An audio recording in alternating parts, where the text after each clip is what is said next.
Welcome to the 7th lecture in the course Principles of Company Law. Today we're looking at the protection of creditors by judicial action. Last week we looked at the protection of creditors by statutory provisions which ensure that the share capital will be available for the support of debts owed to unsecured creditors. And this week we'll look at the possibility of the courts disregarding the entity of the corporate body altogether. So first of all, we'll look at the nature of limited liability. Then we'll examine respect for the company as an entity, which has been expressed in both the law and the courts. And then we'll look at the unusual cases where it is possible to pierce the corporate veil or disregard the corporate entity under Hong Kong common law. This is something which is provided for in the common law and not in the company's ordinance.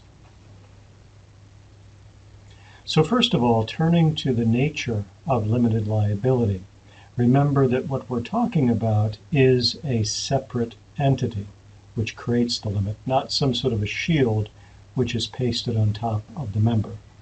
So here, look at this graphic. We have an owner and a creditor.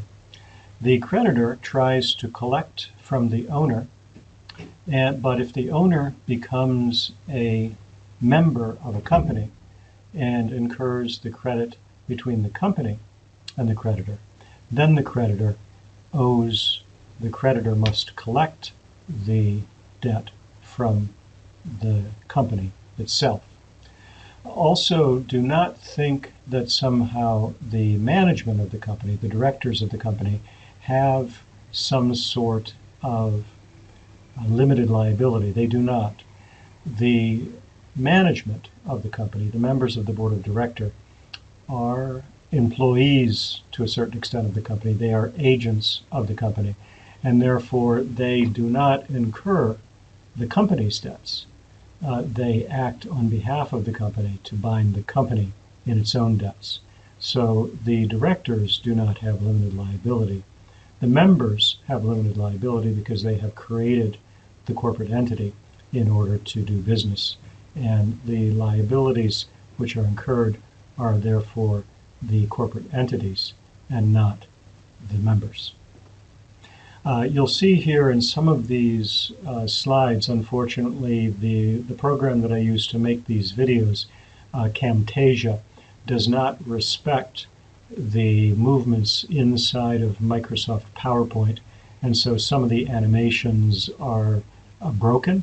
And so you'll see, for example, this animation did not come across very clearly for you, but I think I can explain it well enough through my oral gloss on it.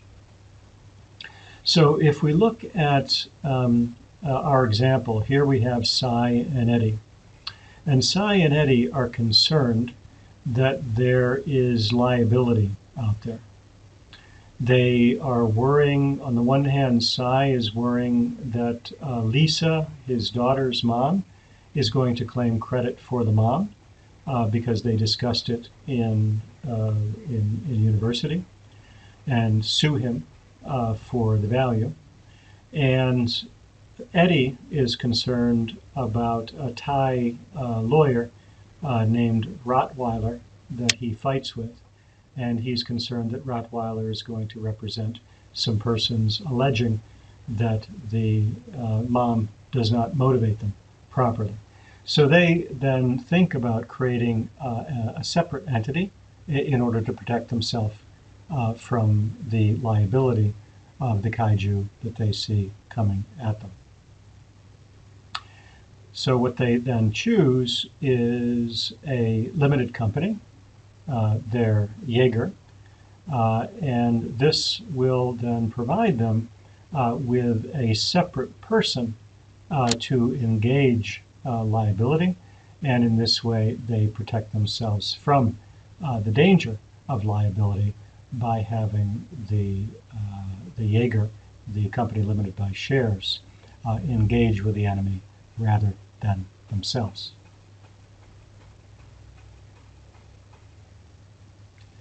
Now, the company limited by shares, the artificial person, their Jaeger, is engaging with the liability actions, and they, given their voting rights, may then control the company limited by shares.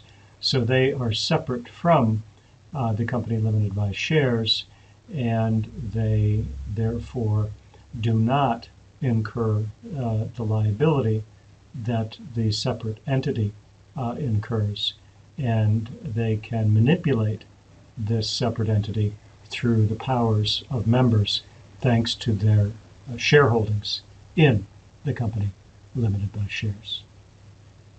So now then, when the lawsuit is finished, the company limited by shares very well might be depleted and weakened, but this has not affected their personal assets. And so they can celebrate that on the one hand, Cy is happy that he will not have to pay his daughter's mother something for the rights to the mom, and Eddie is happy that although the law students may be able to sue for complaints about the operation of the mom, this will not affect him personally.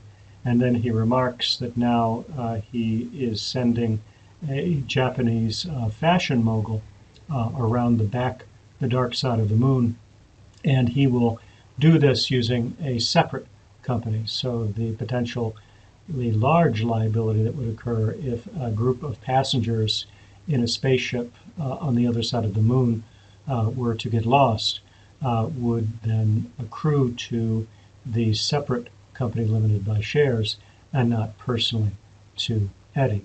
So what we see then is the company limited by shares can encourage entrepreneurial activity in the sense that perhaps Cy and Eddie would not want to engage in the activities that they do unless they had some protection.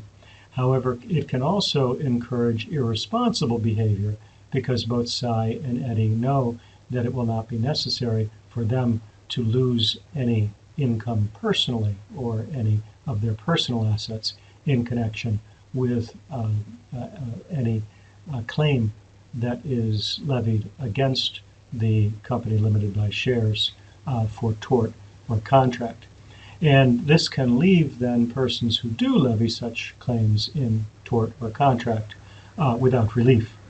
And because of this problem, we occasionally see courts disregarding the corporate entity.